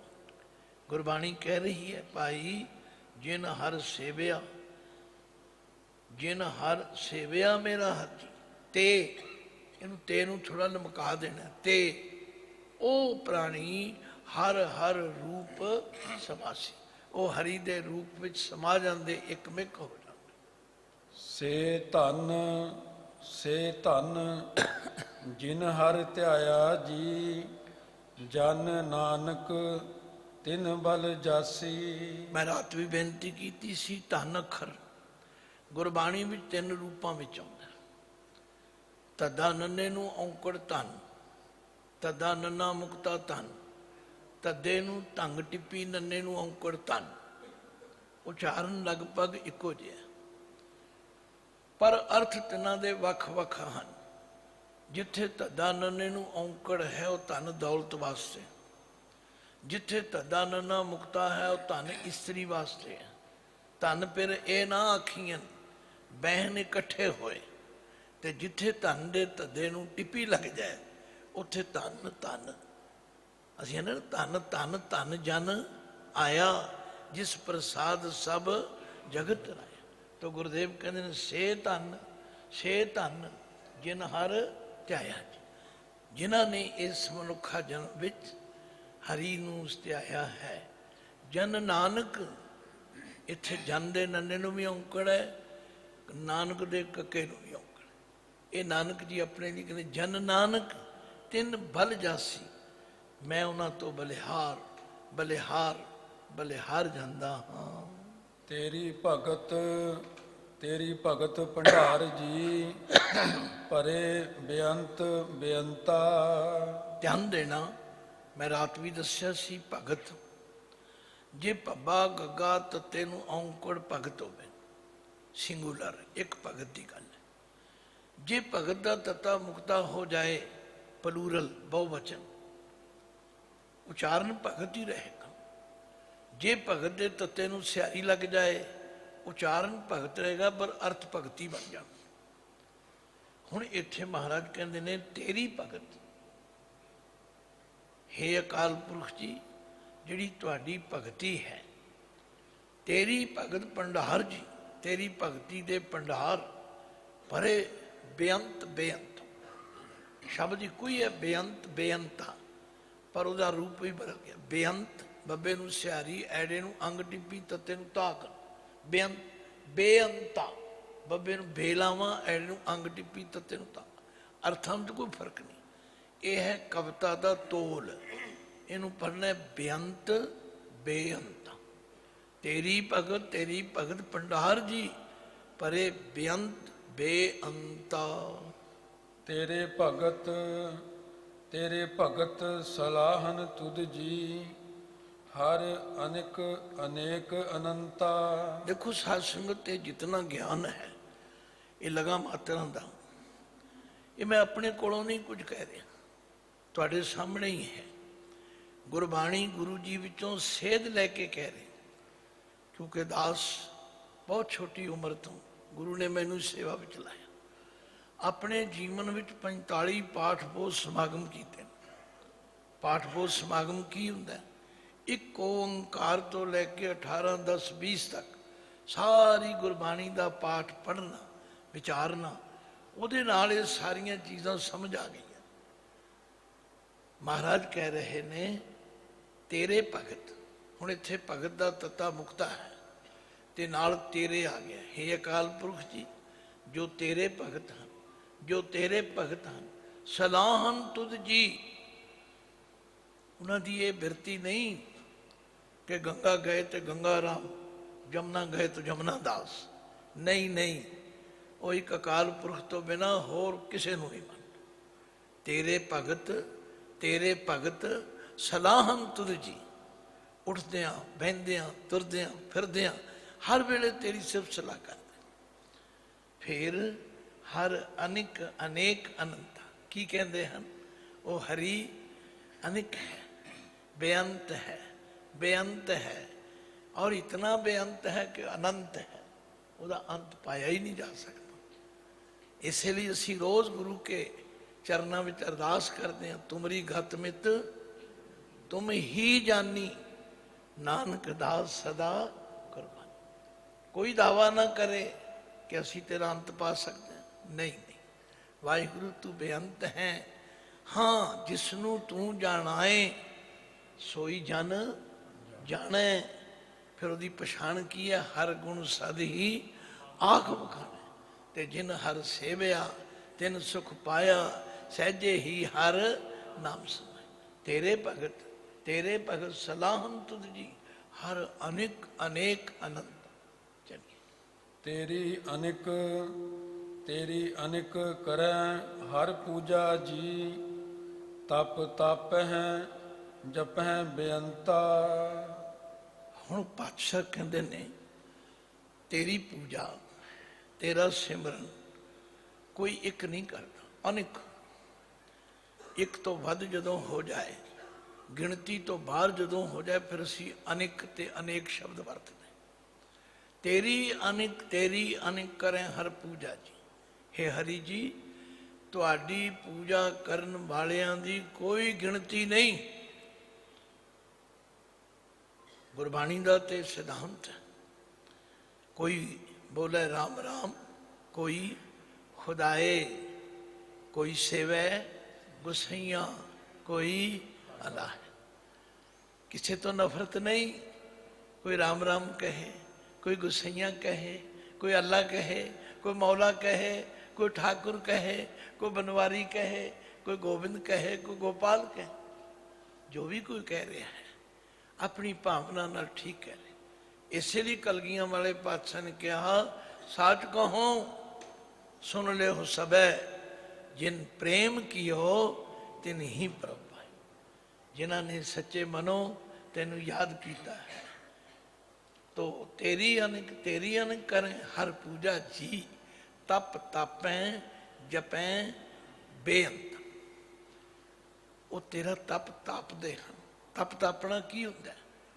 ਸਰੀਰ ਨੂੰ ਕਸ਼ਟ ਦੇਣਾ। ਤੁਸੀਂ ਆਖੋ ਅੱਛਾ, ਨਹੀਂ ਨਹੀਂ, ਅੰਮ੍ਰਿਤ ਵੇਲੇ ਉੱਠਣਾ ਵੀ ਆਲਸੀ ਬੰਦੇ ਲਈ ਬੜਾ ਮੁਸ਼ਕਲ ਹੈ। ਦਲਿਦਰੀ ਲਈ ਰੋਜ਼ ਇਸ਼ਨਾਨ ਕਰਨਾ ਵੀ ਬੜਾ ਮੁਸ਼ਕਲ ਹੈ।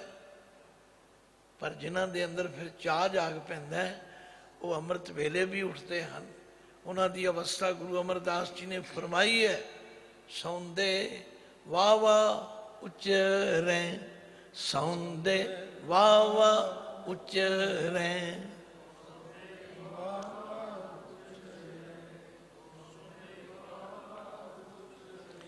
ਉੱਠਦੇ ਵੀ ਵਾਹ ਕਰੇਨ, ਉੱਠਦੇ ਵੀ ਵਾਹ ਕਰੇਨ, ਉੱਠਦੇ ਵੀ ਵਾਹ ਕਰੇਨ, ਵਾਹ ਕਰੇਨ। ਗੱਲ ਕੀ ਉਹਨਾਂ ਦੀ ਗਿਣਤੀ ਨਹੀਂ ਕੀਤੀ ਜਾ ਸਕਦੀ। ਤੇਰੀ ਅਨੇਕ ਕਰੈ ਹਰ ਪੂਜਾ ਜੀ, ਤਪ ਤਾਪੈ ਜਪੈ ਬੇਅੰਤਾ। ਹੇ ਬੇਅੰਤ ਵਾਹਿਗੁਰੂ, ਤੈਨੂੰ ਜਪਦੇ ਹਨ, ਯਾਦ ਕਰਦੇ ਹਨ, ਸਿਮਰਦੇ ਹਨ। ਤੇਰੇ ਅਨੇਕ ਪੜ੍ਹੈ ਬਹੁ ਸਿਮਰਤ ਸਾਸਤ ਜੀ, ਕਰ ਕਿਰਿਆ ਖਟ ਕਰਮ ਕਰੰਤਾ। ਤੇਰੇ ਅਨੇਕ, ਇਹ ਅੱਖਰ ਨੂੰ ਅਨੇਕ ਅਨੇਕ ਬਾਰ-ਬਾਰ ਆ ਰਹੇ। ਅਨੇਕ ਦਾ ਮਤਲਬ ਹੈ ਬੇਅੰਤ। ਜਦੋਂ ਇੱਕ ਤੋਂ ਵੱਧ ਗਿਣਤੀ ਹੋ ਜਾਏ ਫਿਰ ਬਹੁਵਚਨ ਪਲੂਰਲ, ਅਨੇਕਾਂ ਹੀ ਪੜ੍ਹਦੇ ਹਨ ਸਿਮਰਤ ਸ਼ਾਸਤਰ ਜੀ। ਇਹ ਸਨਾਤਨ ਮਤ ਦੇ ਉਹ ਧਰਮ ਗ੍ਰੰਥ ਹਨ। 27 ਸਿਮਰਤੀਆਂ ਹਨ, ਖਟ ਸ਼ਾਸਤਰ ਹਨ ਔਰ 4 ਵੇਦ ਹਨ, 9 ਉਪਨਿਸ਼ਦ ਹਨ। ਉਹ ਪੜ੍ਹ ਰਹੇ ਨੇ, ਸਟੱਡੀ ਕਰ ਰਹੇ ਨੇ, ਤੇਰੇ ਗੁਣਾਂ ਦੀ ਜਾਣਕਾਰੀ ਪ੍ਰਾਪਤ ਕਰ ਰਹੇ ਨੇ। ਤੇਰੇ ਅਨੇਕ ਪੜ੍ਹੈ ਬਹੁ ਸਿਮਰਿਤ ਸ਼ਾਸਤਰ ਜੀ। 6 ਸ਼ਾਸਤਰ ਨੇ, ਰੋਜ਼ ਤੁਸੀਂ ਪੜ੍ਹਦੇ ਹੋ ਬਾਣੀ। 6 ਘਰ, 6 ਗੁਰ, 6 ਉਪਦੇਸ਼। ਬਹੁਤਿਆਂ ਨੂੰ ਨਹੀਂ ਪਤਾ ਉਹ ਘਰ ਕਿਹੜੇ ਨੇ, ਉਹ ਗੁਰ ਕਿਹੜੇ ਨੇ, ਉਹ ਉਪਦੇਸ਼ ਕਿਹੜੇ ਨੇ। ਜੇ ਸਮਝੋਗੇ ਤੇ ਆ ਜਾਏਗੀ। 6 ਸ਼ਾਸਤਰ ਹਨ, 6 ਉਹਨਾਂ ਦੇ ਰਚਨਹਾਰੇ ਹਨ ਤੇ 6 ਉਹਨਾਂ ਦੇ ਉਪਦੇਸ਼ ਸਿਧਾਂਤ ਹਨ। ਪਰ ਬਾਬੇ ਨਾਨਕ ਦਾ ਮਤ ਇਹ ਹੈ, ਇਹ ਤਾਂ ਕਹਿ ਦਿੱਤਾ ਉਹਨਾਂ ਨੇ, ਪਰ ਜੁਗ ਜੁਗ ਏਕ ਹੋ ਗਿਆ। ਉਹ ਪਰਮਾਤਮਾ ਜਿਹੜਾ ਉਹ ਇੱਕੋ ਹੀ ਹੈ। ਕਿਵੇਂ? ਜਿਵੇਂ ਸੂਰਜ ਏਕੋ ਰੁੱਤ ਅਨੇਕ, ਸੂਰਜ ਏਕੋ ਰੁੱਤ ਅਨੇਕ। ਸੂਰਜ ਏਕੋ ਰੁੱਤ ਅਨੇਕ, ਸੂਰਜ ਏਕੋ ਰੁੱਤ ਅਨੇਕ। ਨਾਨਕ ਕਰਤੇ ਕੇ ਕੀਤੇ ਵੇਸ, ਨਾਨਕ ਕਰਤੇ ਕੇ ਕੀਤੇ ਵੇਸ। ਨਾਨਕ ਕਰਤੇ ਕੀਤੇ ਵੇਸ। ਤੇਰੇ ਅਨੇਕ ਪੜ੍ਹੈ ਬਹੁਤ ਸਿਮਰਿਤ ਸ਼ਾਸਤਰ ਜੀ। ਕਰ ਕਿਰਿਆ ਖਟ ਕਰਮ ਕਰਤਾ। ਖਟ ਕਰਮ ਕੀ ਨੇ? ਖਟ ਕਹਿੰਦੇ 6 ਨੂੰ, 6 ਕਰਮ ਵੀ ਕਰਦੇ। ਬ੍ਰਾਹਮਣ ਨੇ 6 ਕਰਮ ਆਪਣੇ ਲਈ ਨਿਯਤ ਕੀਤੇ ਹਨ। ਯੱਗ ਕਰਨਾ, ਯੱਗ ਕਰਾਉਣਾ, ਵਿਦਿਆ ਪੜ੍ਹਨੀ, ਵਿਦਿਆ ਪੜ੍ਹਾਉਣੀ, ਦਾਨ ਦੇਣਾ, ਦਾਨ ਲੈਣਾ। ਇਹ 6 ਕਰਮ ਵੀ ਕਰਦੇ ਹਨ। ਕਰਦੇ ਇਸੇ ਖਿਆਲ ਨਾਲ ਨੇ ਕਿ ਅਸੀਂ ਉਹ ਪਰਮਾਤਮਾ ਦੀ ਖੁਸ਼ੀ ਪ੍ਰਾਪਤ ਕਰ ਲਈਏ। ਸੇ ਭਗਤ ਭਲੇ ਜਨ ਨਾਨਕ ਜੀ, ਜੋ ਭਾਵੈ ਮੇਰੇ ਹਰ ਭਗਵੰਤਾ। ਹੁਣ ਉਹਨਾਂ ਦੇ ਤਰੀਕਿਆਂ ਨੂੰ ਲੈ ਕੇ ਗੁਰੂ ਸਾਹਿਬ ਕਿਸੇ ਬਹਿਸ ਵਿੱਚ ਨਹੀਂ ਪੈਂਦੇ, ਕਿਸੇ ਨੂੰ ਕੰਡਮ ਨਹੀਂ ਕਰਦੇ, ਕਿਸੇ ਨੂੰ ਰਿਜੈਕਟ ਆਂਦੇ। ਠੀਕ ਹੈ, ਆਪਣਾ ਆਪਣਾ ਤਰੀਕਾ ਹੈ ਕਿਸੇ ਦਾ, ਪਰ ਮੇਰੀ ਭਾਵਨਾ ਇਹ ਹੈ ਸੇ ਭਗਤ ਭਲੇ। ਇਹ ਫਿਰ ਬਹੁਵਚਨ ਹੈ ਕਿਉਂਕਿ ਸੇ ਆ ਗਿਆ, ਭਗਤ ਦਾ ਤੱਤਾ ਪੁਖਤਾ ਹੈ। ਉਹ ਭਗਤ ਸਭ ਤੋਂ ਭਲੇ ਅਤੇ ਸ੍ਰੇਸ਼ਟ ਹਨ। ਕਿਹੜੇ? ਜੋ ਭਾਵੇਂ, ਜੋ ਤੁਹਾਨੂੰ ਚੰਗੇ ਲੱਗ ਜਾਣ। ਰੋਜ਼ ਤੁਸੀਂ ਪੜ੍ਹਦੇ, ਕੋਈ ਗਾਵੇ, ਰਾਗੀ, ਨਾਦੀ, ਬੇਦੀ, ਬਹੁ ਬਹਾਂਤ ਕਰ ਨਹੀਂ ਹਰ ਹਰ ਭੀਜੈ ਰਾਮ ਰਾਜੇ। ਜਿਨ੍ਹਾਂ ਅੰਤਰ ਕਪਟ ਵਿਕਾਰ ਹੈ, ਜਿਨ੍ਹਾਂ ਰੋਏ ਕਿਆ ਕੀਜੈ। ਹਰ ਕਰਤਾ ਸਭ ਕੇ ਜਾਣਦਾ, ਸਿਰ ਰੋਗ ਹੱਥ। ਕੋਈ ਆਪਣੀਆਂ ਵੀਕਨੈਸ, ਕਮਜ਼ੋਰੀਆਂ ਦੇ ਉੱਤੇ ਹੱਥ ਦੇ ਕੇ ਪਰਦਾ ਪਾ ਕੇ ਲੁਕਾਉਣਾ ਚਾਹੇ, ਪਰਮਾਤਮਾ ਤੋਂ ਨਹੀਂ ਲੁਕੋ ਸਕਦਾ। ਉਹ ਅੰਤਰਜਾਮੀ ਹੈ। ਰੋਜ਼ ਪੜ੍ਹਦੇ ਹਾਂ, ਘਟ ਘਟ ਕੇ ਅੰਤਰ ਕੀ ਜਾਣਤ, ਭਲੇ ਬੁਰੇ ਕੀ ਪੀਰ ਪਛਾਣ। ਸੱਚ ਜਾਣੋ, ਜਦੋਂ ਮੈਂ ਵੀਰ ਜਸਵੀਰ ਸਿੰਘ ਜੀ ਦੇ ਮੂੰਹੋਂ ਬਾਰ-ਬਾਰ ਇਹ ਸੁਣਿਆ, ਗਿਆਨੀ ਜੀ ਕਾਹਲੀ ਨਹੀਂ ਕਰਨੀ, ਛੇਤੀ ਨਹੀਂ ਕਰਨੀ, ਜਿੰਨੀ ਸਹਿਜ ਨਾਲ ਕਰੋ, ਥੋੜਾ ਹੋ ਜਾਏ ਕੋਈ ਗੱਲ ਨਹੀਂ, ਸਾਨੂੰ ਸਮਝ ਤੇ ਆਵੇ। ਤਾਂ ਮੈਂ ਉਹਨਾਂ ਦਾ ਸਹਿਜ ਵੇਖ ਕੇ ਹੋਰ ਸਹਿਜ ਵਿੱਚ ਆ ਗਿਆ, ਖਿਮਾ ਕਰਨਾ। ਨਹੀਂ ਤੇ ਮੇਰਾ ਪ੍ਰੋਗਰਾਮ ਤੇ ਇਹੀ ਸੀ ਵੀ ਇਹ ਪੜ੍ਹੀ ਜਾਣਗੇ, ਮੈਂ ਅਰਥ ਕਰੀ ਜਾਵਾਂਗਾ। ਪਰ ਨਹੀਂ, ਦਾਸ ਦੀ ਹਾਰਦਿਕ ਇੱਛਾ ਹੁੰਦੀ ਹੈ ਕਿ ਜਿੰਨਾ ਕੁਝ ਗੁਰਬਾਣੀ ਨੂੰ ਪੜ੍ਹੋ, ਜਿੰਨਾ ਕੁਝ ਸੁਣੋ, ਉਹ ਤੁਹਾਨੂੰ ਇੰਨਾ ਹਿਰਦੇ ਵਿੱਚ ਧੱਸ ਜਾਏ, ਹਿਰਦੇ ਵਿੱਚ ਵਸ ਜਾਏ। ਫਿਰ ਤੁਸੀਂ ਪੜ੍ਹਨ ਲੱਗਿਆ ਕਾਹਲੀ ਨਹੀਂ ਕਰੋਗੇ, ਫਿਰ ਤੁਸੀਂ ਰੱਬ ਨਾਲ ਸਿੱਧੀਆਂ ਗੱਲਾਂ ਕਰੋਗੇ, ਤੁਹਾਡੀਆਂ ਗੱਲਾਂ ਰੱਬ ਨਾਲ ਹੋਣਗੀਆਂ। ਇਹੀ ਗੁਰਬਾਣੀ ਦਾ ਕਮਾਲ ਹੈ। ਲੋਕ ਰੱਬ ਦੀਆਂ ਗੱਲਾਂ ਸੁਣਾਉਂਦੇ ਹਨ, ਗੁਰਬਾਣੀ ਰੱਬ ਨਾਲ ਗੱਲਾਂ ਕਰਾਉਂਦੀ ਹੈ। ਪਰ ਕੋਈ ਸਮਝ ਕੇ ਪੜ੍ਹੇ ਤਾਂ ਹੀ ਹੈ ਨਾ ਜੀ। ਤਾਂ ਭਗਤ ਗੁਰੂ ਸਾਹਿਬ ਨੇ ਕਿਹਾ, ਸੇ ਭਗਤ ਭਲੇ ਜਨ ਨਾਨਕ ਜੀ, ਜੋ ਭਾਵੇਂ ਮੇਰੇ ਹਰ ਭਗਵਾਨ। ਜਿਹੜੇ ਮੇਰੇ ਉਸ ਵਾਹਿਗੁਰੂ ਪਰਮੇਸ਼ਵਰ ਨੂੰ ਚੰਗੇ ਲੱਗ ਜਾਂਦੇ ਨੇ, ਉਹ ਭਲੇ ਹਨ, ਭਲੇ ਹਨ, ਭਲੇ ਹਨ। ਉਹਨਾਂ ਦੀ ਜਿਤਨੀ ਸੋਭਾ ਕੀਤੀ ਜਾਏ ਥੋੜੀ। ਰੋਜ਼ ਤੁਸੀਂ ਪੜ੍ਹ ਦਿਓ, ਜਿਨ ਕੇ ਚੋਲੇ ਰਤੜੇ ਪਿਆਰੇ, ਕੰਤ ਤਿਨਾ ਕੇ ਪਾਸ, ਧੂੜ ਤਿਨਾ ਕੀ ਜੇ ਮਿਲੇ ਜੀ, ਕਹੋ ਨਾਨਕ ਕੀ ਅਰਦਾਸ। ਤੂੰ ਆਦ ਪੁਰਖ ਅਪਰੰਪਰ ਕਰਤਾ ਜੀ, ਤੁਧ ਜੇਵੜ ਅਵਰ ਨਾ ਕੋਈ। ਇਹ ਪਿਆਰ ਹੈ ਸਾਧ ਸੰਗਤ। ਤੇ ਪਿਆਰ ਵਿੱਚ ਉਸ ਵਾਹਿਗੁਰੂ ਨੂੰ ਗੁਰੂ ਜੀ ਤੂੰ ਕਹਿ ਕੇ ਵੀ ਪੁਕਾਰ। ਤੂੰ ਮੇਰਾ ਪਿਤਾ, ਤੂੰ ਹੈ ਮੇਰਾ ਮਾਤਾ, ਤੂੰ ਮੇਰਾ ਬੰਧਪ, ਤੂੰ ਮੇਰਾ ਭਰਾਤਾ, ਤੂੰ ਮੇਰਾ ਰਾਖਾ ਸਭ ਨਹੀਂ ਤੋਂ। ਜਦੋਂ ਇਹ ਭੇਦ ਮੁੱਕ ਜਾਣ, ਫਿਰ ਇਹ ਤੂੰ ਮੈਂ ਦਾ ਪਿੱਛੋਂ ਖਤਮ ਹੋ ਜਾ। ਫਿਰ ਤੂੰ ਮੈਂ ਤੇ ਮੈਂ ਤੂੰ, ਜਿਹਨੂੰ ਗੁਰਬਾਣੀ 'ਚ ਸੋਹੰਗ ਵੀ ਕਿਹਾ, ਸੋਹੰਗ, ਉਹ ਤੇ ਮੈਂ ਫਿਰ ਇੱਕ ਹੋ ਗਏ। ਸੱਚਮੁੱਚ ਜਦੋਂ ਇਹ ਅਵਸਥਾ ਆ ਜਾਂਦੀ ਹੈ, ਫਿਰ ਇਹ ਮੇਰ ਤੇਰ, ਇਹ ਦਰਜਾ ਬਦਰਜਾ, ਇਹ ਨਹੀਂ ਰਹਿੰਦੇ, ਇਹ ਮੁੱਕ ਜਾਂਦੇ। ਤਾਂ ਗੁਰੂ ਨਾਨਕ ਪਾਤਸ਼ਾਹ ਕਹਿੰਦੇ ਨੇ, ਤੂੰ ਆਦਿ ਪੁਰਖ, ਹੇ ਅਕਾਲ ਪੁਰਖ, ਤੂੰ ਆਦਿ ਉਹ ਸਮਾਂ ਹੈ ਜਦੋਂ ਬਿਲਕੁਲ ਸੰਸਾਰ ਦੀ ਕੋਈ ਚੀਜ਼ ਨਹੀਂ ਸੀ, ਉਹਨੂੰ ਆਦਿ ਕਿਹਾ। ਆਪਾਂ ਸਾਰੇ 3 ਕਾਲ ਮੰਨਦੇ ਹਾਂ, ਭੂਤ ਭਵਿੱਖਤ ਵਰਤਮਾਨ, ਪਰ ਗੁਰੂ ਨਾਨਕ ਪਾਤਸ਼ਾਹ 4 ਕਾਲ ਮੰਨਦੇ ਹਨ। ਤੁਸੀਂ ਆਖੋਗੇ ਕਿਵੇਂ? ਰੋਜ਼ ਤੁਸੀਂ ਪੜ੍ਹਦੇ ਹੋ, ਆਦਿ ਸੱਚ, ਬੋਲੋ ਜੁਗਾਦ ਸੱਚ, ਜੁਗਾਦ ਸੱਚ, ਹੈ ਭੀ ਸੱਚ, ਹੈ ਭੀ ਸੱਚ, ਨਾਨਕ ਹੋਸੀ ਵੀ ਸੱਚ। ਇਹ ਹੋਏ 4। ਆਦਿ ਉਹ ਸਮਾਂ ਹੈ ਜਦੋਂ ਕੋਈ ਵੀ ਰਚਨਾ ਨਹੀਂ ਸੀ, ਜਿਹਨੂੰ ਮਹਾਰਾਜ ਨੇ ਮਾਰੂ ਰਾਗ 'ਚ ਅਰਬਦ ਨਰਬਦ ਧੁੰਦੂਕਾਰ, ਉਹ ਆਦਿ ਹੈ। ਧਰਨਾ ਗਗਨਾ ਹੁਕਮ ਅਪਾਰਾ, ਨਾ ਦਿਨ ਰੈਣ, ਨਾ ਚੰਦ, ਨਾ ਸੂਰਜ, ਸੁਨ ਸਮਾਧ ਲਗਾਏ। ਉਦੋਂ ਵੀ ਉਹ ਵਾਹਿਗੁਰੂ ਸੀ। ਤੂੰ ਆਦਿ ਪੁਰਖ ਅਪਰੰਪਰ ਕਰਤਾ। ਅਪਰੰਪਰ ਦਾ ਮਤਲਬ ਪਰੇ ਤੋਂ ਪਰੇ, ਜਿਹਦੀ ਕੋਈ ਹੱਦ ਕੋਈ ਸੀਮਾ ਨਹੀਂ। ਕਰਤਾ ਸਾਰੇ ਸੰਸਾਰ ਦਾ ਬਣਾਉਣ ਵਾਲਾ, ਤੁਧ ਜੇਵੜ ਅਵਰ ਨਾ ਕੋਈ। ਜੇ ਇੱਕ ਨਾਲ ਜੁੜਨਾ ਹੈ, ਜੇ ਇੱਕ ਨੂੰ ਮੰਨਣਾ ਹੈ, ਤੇ ਫਿਰ ਗੁਰੂ ਕਾ ਇਹ ਸਿਧਾਂਤ ਪੱਕਾ ਮੰਨਣਾ ਪਵੇਗਾ।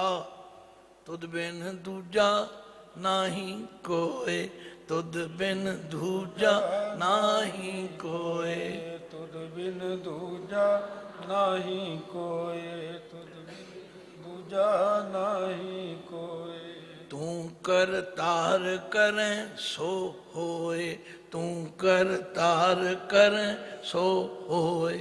ਤੂੰ ਕਰਤਾਰ ਕਰੈ ਸੋ ਹੋਏ, ਤੂੰ ਕਰਤਾਰ ਕਰੈ ਸੋ ਹੋਏ। ਤੇਰਾ ਜ਼ੋਰ ਤੇਰੀ ਮਨ ਟੇਕ, ਤੇਰਾ ਜ਼ੋਰ ਤੇਰੀ ਮਨ ਟੇਕ। ਤੇਰਾ ਜੋਰ ਤੇਰੀ ਮਨ ਟੇਕ, ਤੇਰਾ ਜੋਰ ਤੇਰੀ ਮਨ ਟੇਕ। ਆਖਿਆ, ਹੇ ਵਾਹਿਗੁਰੂ, ਮੈਨੂੰ ਤਾਂ ਤੇਰਾ ਹੀ ਜ਼ੋਰ ਹੈ, ਤੇਰੀ ਹੀ ਟੇਕ। ਸਦਾ ਸਦਾ ਜਪ ਨਾਨਕ ਏਕ, ਇੱਕ ਨਾਲ ਜੁੜ। ਤਾਂ ਗੁਰਦੇਵ ਕਹਿੰਦੇ, ਤੂੰ ਆਦਿ ਪੁਰਖ ਅਪਰੰਪਰ ਕਰਤਾ ਜੀ, ਤੁਧ ਜੇ ਵਡ ਅਵਰ ਨਾ ਕੋਈ। ਜੇ ਵਡ ਦਾ ਮਤਲਬ ਜਿੱਡਾ ਵੱਡਾ, ਜਿੱਡਾ ਵੱਡਾ ਤੂੰ ਹੈ, ਐਡਾ ਵੱਡਾ ਹੋਰ ਕੋਈ ਹੈ ਹੀ ਨਹੀਂ। ਤੂੰ ਜੁਗ ਜੁਗ ਏਕੋ, ਸਦਾ ਸਦਾ ਤੂੰ ਏਕੋ ਜੀ, ਤੂੰ ਨਿਹਚਲ ਕਰਤਾ ਸੋਈ। ਹੇ ਅਕਾਲ ਪੁਰਖ, ਹਰ ਯੁੱਗ ਵਿੱਚ, ਚਾਹੇ ਸਤਯੁਗ ਸੀ, ਚਾਹੇ ਤ੍ਰੇਤਾ ਸੀ, ਚਾਹੇ ਦੁਆਪਰ ਸੀ, ਚਾਹੇ ਕਲਯੁਗ, ਤੂੰ ਜੁਗ ਜੁਗ ਏਕੋ, ਸਦਾ ਸਦਾ ਤੂੰ ਏਕੋ ਜੀ। ਤੂੰ ਨੇਚਲ ਕਰਤਾ ਸੋਈ। ਕਰਤਾ ਦਾ ਮਤਲਬ ਹੈ ਕ੍ਰੀਏਟਰ, ਕਰਨਹਾਰ। ਤੂੰ ਉਹ ਕਰਤਾ ਹੈ ਜੋ ਨੇਚਲ ਹੈ। ਨੇਚਲ ਕਿਸ ਨੂੰ ਕਹਿੰਦੇ? ਜੋ ਕਦੇ ਚਲਾਏਮਾਨ ਨਹੀਂ ਹੁੰਦਾ।